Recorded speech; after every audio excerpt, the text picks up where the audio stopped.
जिसकी हेडिंग है friendship not a licence to rape, high court refused anticipatory bail to man. The case was launched against accused under POCSO act for raping minor. अगर मैं POCSO act की बात करूं तो POCSO act 2012 का एक कानून है जिसकी फुल फॉर्म है protection of children from sexual offences. जैसे कि डेफिनेशन ही बता रही है, चिल्ड्रन के ऊपर जो सेक्सुअल ऑफेंसेस होते हैं उनके प्रोटेक्शन के लिए ये कानून बनाया गया है। Is an Indian law that protects children from sexual assault, sexual harassment and pornography. It defines a child as any person under the age of 18, covers a wide range of sexual offences, and establishes special courts for the speedy trial of such cases। तो इसके लिए इन cases तरह के जो POCSO के अंदर cases होते हैं उसके लिए स्पेशल कोर्ट्स भी बनाए गए हैं ताकि इस तरह के केसेस का जो निपटारा है जल्दी से जल्दी हो सके।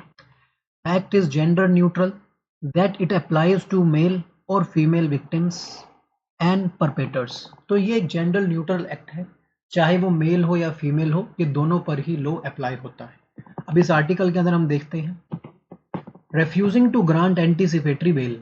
एंटीसिपेटरी बेल का मतलब क्या होता है? जहां पर किसी एक्यूज्ड को, जहां पर किसी पर्सन को ऐसा एंटीसिपेशन है कि वो अरेस्ट हो सकता है किसी एक ऑफेंस के अंदर, तो वो चाहे तो कोर्ट से एंटीसिपेशन बेल ले सकता है कि उसे अरेस्ट ना किया जाए। उसे ऐसा डर है कि अगर पुलिस उसे क्या कर सकती है, किसी ऑफेंस के अंदर अरेस्ट कर सकती है। तो यहां पर जो है पर्सन एंटीसिपेटरी बेल के लिए गए थे, लेकिन हाई कोर्ट ने एंटीसिपेटरी बेल देने से मना कर दिया। Refusing to grant anticipatory bail to a man accused of raping a minor, जो कि एक एक्यूज था माइनर के रेप के केस के अंदर। The Delhi high court last week observed that the friendship does not give any license to rape repeatedly। Delhi high court के honourable जज ने बताया कि फ्रेंडशिप जो है रेप करने का राइट नहीं देता। Justice Swarnakanta Sharma dismissed the application of the man in the case lodged under prevention of children from sexual offences POCSO act. जो केस लॉन्च हुआ है, यानी कि जो एफआईआर लॉन्च की गई है, उसमें एंटीसिपेटरी बेल लेने के लिए हाई कोर्ट ने एक्यूज ने अप्रोच किया था। इसकी एप्लीकेशन को रिजेक्ट करते हुए, क्वैश करते हुए ये बताया कि फ्रेंडशिप आपको राइट नहीं देती किसी माइनर का रेप करने का। आगे इसके लीगली पॉइंट में देखें कौन सी लाइंस इंपॉर्टेंट है। Refusing to accept contention by the accused that the minor complainant were friends and therefore it could be a case of consensual relationship। यहाँ पर accused है, उन्होंने अपनी दलील, अपने आर्ग्यूमेंट्स रखे कि माइनर जो थे दोनों, बेसिकली जो माइनर है और जो एक्यूज्ड है वो दोनों ही फ्रेंड्स थे, दोस्त थे, और ये जो सेक्सुअल जो एक्ट हुआ है और ये कंसेंशुअल नेचर में था, हो सकता है, इसीलिए ही इनको बेल ग्रांट कर देनी चाहिए।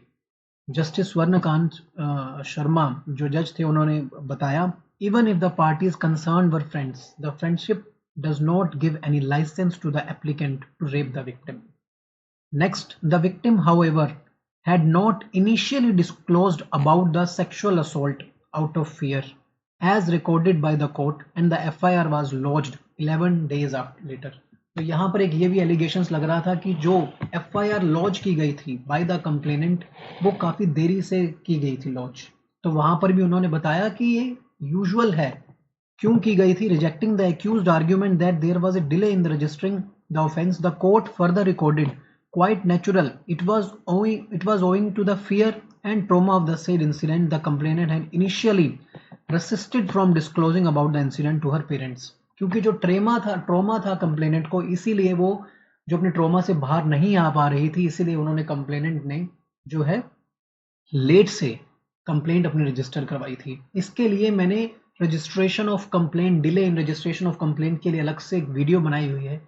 आप चाहें तो उसके अंदर मैंने सुप्रीम कोर्ट की जजमेंट्स का भी डिस्कशन किया, आप चाहें तो वो देख सकते हैं, मेरे यूट्यूब चैनल पे अवेलेबल है, जिसका लिंक जो है मैं डिस्क्रिप्शन बॉक्स के अंदर और कमेंट बॉक्स के अंदर भी डाल दूंगा।